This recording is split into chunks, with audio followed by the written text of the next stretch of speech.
In today's video, I want to give a little guitar lesson on bar chords, helping you with your bar chords, which can be very frustrating for a lot of guitar players, especially beginning guitar players, but even for, intermediate guitar players who maybe just never really kind of learned to play them right, or just, maybe just have a tendency to have a hard time with bar chords, right?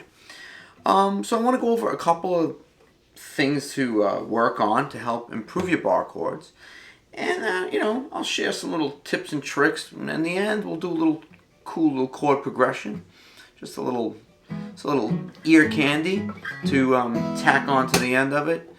So this is, not all boring stuff. So a couple of things that come to mind when it comes to bar chords. The first thing, and this may seem really obvious, but make sure you have a guitar that is properly set up. If your string action, is this far off the neck, you're not really going to be able to play a bar chord. Even if you're a seasoned player, it's going to be hard or impossible to fight the string height, especially on like a steel string acoustic guitar. If the guitar is just not set up properly, you're going to be really, really in trouble when it comes to playing bar chords, okay? So that's the first thing. Make sure your guitar is set up properly, okay? The other thing that I think you would need to pay attention to when we play bar chords is people don't, in guitar playing in general, the thumb. We all have this habit of lacing our thumb over the top, which is cool. You can do that. But not if it's becoming a debilitating factor in your playing. So if you have small hands like me, right? Small hands, you're already kind of got an uphill battle. So if you're using up precious real estate by having your thumb over the neck like this, your hand is now hugging the whole neck. You're not going to have enough room to properly play a bar chord. You're going to be squeezing the neck like you're not going to get that bar to happen properly. So thumb down towards the center of the neck, right? Proper technique. Where our hand is flat, boom, we raise it up to the neck, right? Not this. If you have long fingers and you're really seasoned and you can get away with it, great, but most of us can't. Let's go to the 5th fret. And what a lot of people do when let's say we're just barring all the strings, just the strings on their own, which is what I recommend you do. Don't worry about playing chords yet. Worry about just getting all the strings clean. And this happens to be a minor 7th chord, so this is a chord. It's not just not a chord, it's a chord. Okay.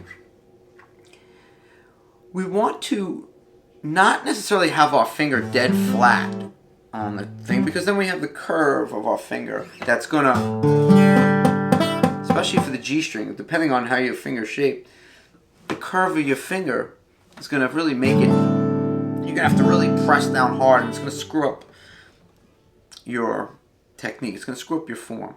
So what you kind of want to do is, you're kind of using the side of your finger. So roll the finger, and notice how the second finger almost stacks on top of the first finger, which is totally cool. Watch. If I'm playing a minor chord, this second finger actually can help the first finger. You're not going to sit it like this. You see people do that. They're making it way too hard on themselves.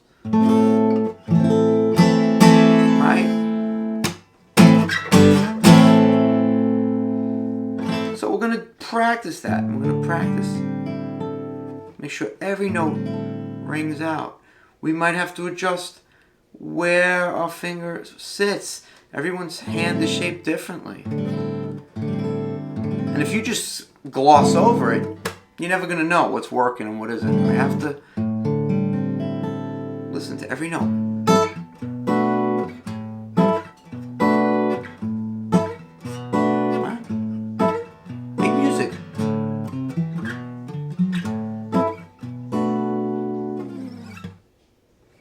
always music. So we have our thumb positioned properly. We have our finger curving back a little bit to get to the straight edge of the side of our finger. We're letting our second finger provide support and leverage. In other words, we're not fighting. When we roll this finger back, look what my second finger does. It automatically does that. It wants to do that. It wants to help.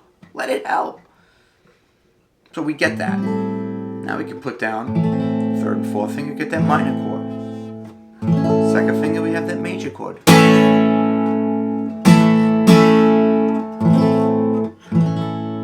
See that? Nice and easy. Once we get these chords, we can play more movable shapes, right?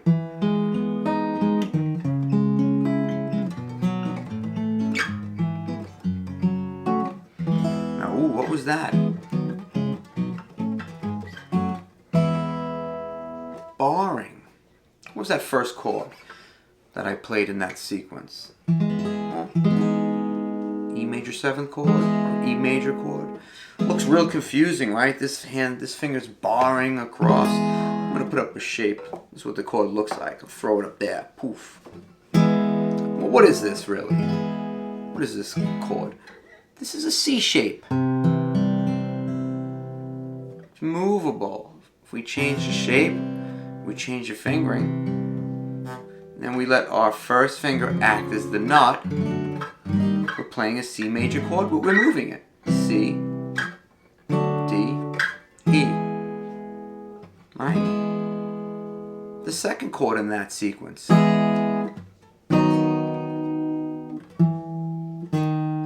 Spoiler alert, I'm going to be going down the scale.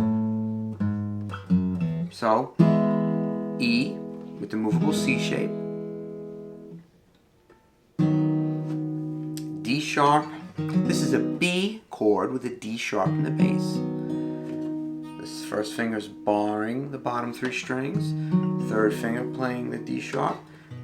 It's technically a G shape, right? If I were to put the pinky down and play the root, the B note, what is it? It's a G shape. Right? This is functioning as the knot. But I'm choosing not to play the B. I just want to, because I want the descending line. E, movable C shape. B/D sharp. C sharp minor. We all know this minor chord, right? There's another bar chord for you. So now we're going to play that B chord again with the G shape, but we're going to let the B sit on the root on the bottom. So we got do, ti, la, sol. Again, bar. The bar is so important. Look what it allows us to do. Then we move down the scale. A major chord, traditional A major bar, right? Which is the 4 chord in the key of E major. Fa. Back to the 1 chord again, but we're going to bar, again, that C shape, but we're going to bar all the way down so we can play the 3rd, the G sharp in the bass. Mi, F sharp minor, we all know this one, most likely. E major in the first position. Do, ti, la, sol, fa, mi, re, do. You start learning how to use the bar properly, you can do a lot of stuff.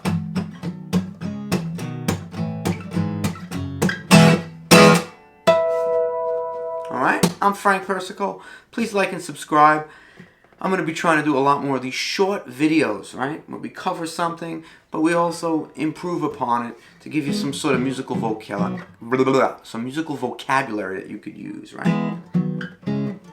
Barre chords. Barre chords. I'll see you in the next video. Have a good one.